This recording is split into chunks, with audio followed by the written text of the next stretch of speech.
Okay, we'll give We have your attention, and I'd like to introduce Katie Walker. Katie. Woo! Woo! Thank you, Mr. Brinkman.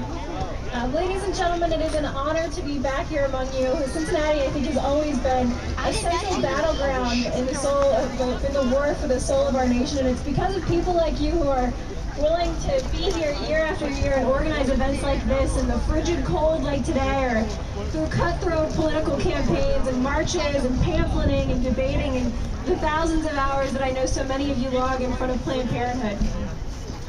Less than a week ago, our nation observed Martin Luther King Jr. Day. Here in Cincinnati and around the country, so many of us talked about human rights and equality like these are battles already won. But I always wonder what exactly we're celebrating. Are all human beings recognized as equal under the law? Have the majority of Americans at long last decided to defend the rights of the weakest and the most vulnerable among us, to defend the rights of the minority?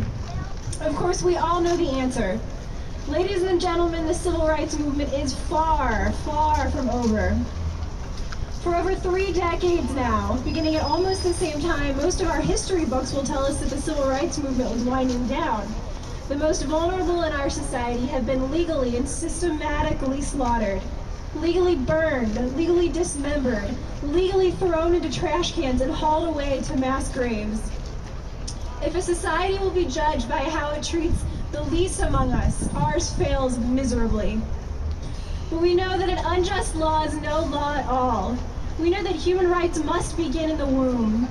We know that human rights must be recognized for every single person from their biological beginning, and we know that until the day when all human beings are recognized and protected as persons under our laws, injustice will continue to tyrannize and cripple this great country. I come, like so many of you, from a generation that has been twice targeted by the culture of death. Once before we were born, when they came for our lives. A third of us didn't survive. 1/3 of us aren't here today. And now a second time they have come back for the survivors. We are walking targets, and they have taken bullets. We've taken bullets from every single angle, from the schools, the movies, the papers, the entertainment industry, the ad industry, by a relativist and over-sexualized culture that has permeated almost every aspect of our lives from the moment we were born. They weren't satisfied with just abortion. The culture of death has found myriad ways to assault human beings and human rights for the last 3 decades. This isn't just about abortion anymore. They weren't satisfied with just that atrocity. Abortion is one of the many hydra heads of the culture of death that every day finds new ways to attack our lives and to attack our families. Of course, I'm speaking of euthanasia, embryonic stem cell research, assisted suicide, contraception, and the laughable attempt to redefine marriage and to reshape and dismantle the culture until it resembles that horrifying and chaotic nothing from the Never-Ending Story that some of you might remember. The longer I'm in this fight, and I know some of you might be smiling because I am young, the more I realize that the antidote to this sick disease of culture and nothingness is very simply truth.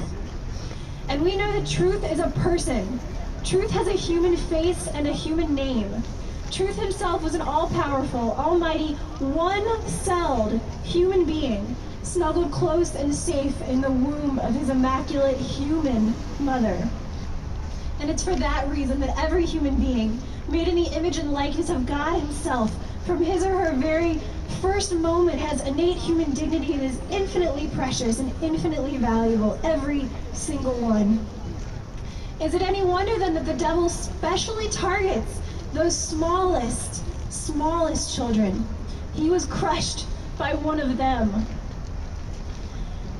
If we are going to win back the culture, if we are going to end this genocide that has been ravishing our country for 3 decades, we must, as abortion survivor Gianna Jessen so eloquently puts it, we must be willing to loudly speak the truth in love, and at least be willing to be hated. I talk a lot, and some of you have heard me talk a lot, about this new generation of pro-lifers. How a majority of Americans now consider themselves pro-life, and the most pro-life generation of all are those of us under 25 years old. And that, ladies and gentlemen, is a victory. That is That is true progress. We should be down on our knees thanking God for it. But we are not done yet. Abortion rates are on the rise.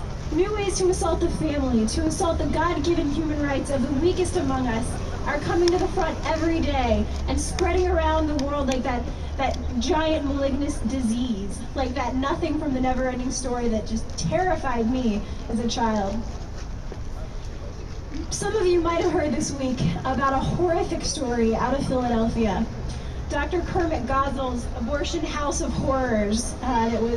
It broke, I think, earlier this week, maybe on Monday. The district attorney there in Pennsylvania unveiled for the nation a stomach-churning and disgusting scene that breaks the heart of any but the most hardened.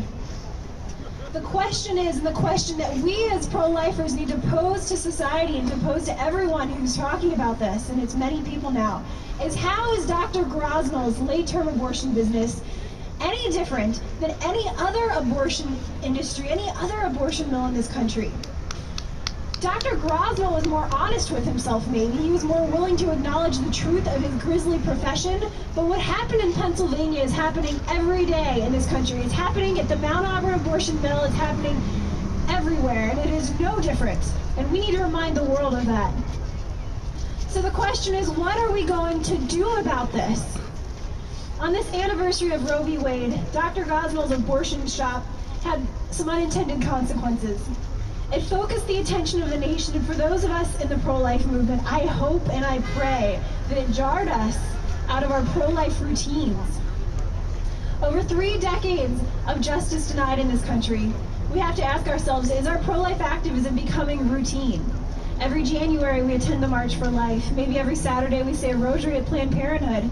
Every summer we attend political rallies, and if you're like me, you've got a very nice collection of pro-life t-shirts that was building up. And then along comes a news story like the one out of Philadelphia, and we're reminded what we're about. We're reminded that we must not, we cannot allow ourselves to be lulled to sleep by routine. We are fighting for lives, but more importantly, we're fighting for souls. We're reminded that we have been placed by God in this century, and in this city, and in this moment, and in this square for a purpose and a reason. We are going to be held accountable for that one day. This weekend, we all must ask ourselves, and every day after this, are we doing enough? Or are we, as time goes on, are we becoming hardened and self-satisfied with our pro-life routines? As every day, more helpless innocents, our fellow human beings, are savagely murdered. Do we allow people to compartmentalize the great human rights struggle of our day and to call it an issue? I can't harp on this enough, but abortion is not an issue, ladies and gentlemen. Abortion is an unspeakable tragedy, and don't ever let them put us on the shelf that way and call it just another issue. As I end, I want to encourage you here today to rededicate our efforts to Our Lady of Guadalupe, patroness of the preborn and Empress of the Americas. I want to see you out there like you are today on the streets more, like the first apostles, changing hearts and saving souls one by one. That's where it has to happen before they get to Planned Parenthood. That's where true change happens, one-on-one. And I want to challenge you here in Cincinnati, as it's happening all over the country, to demand nothing less from our politicians, nothing less from our legislature than a courageous and uncompromising stand for human personhood for all human beings, no exceptions and no compromises, and to demand it now. President Ronald Reagan once asked, how can we survive as a free nation when some decide others are not fit to live and should be done away with? That same day, and in that same speech, he called for a constitutional amendment to restore that right on which all other rights stand. That goal is within our reach, ladies and gentlemen.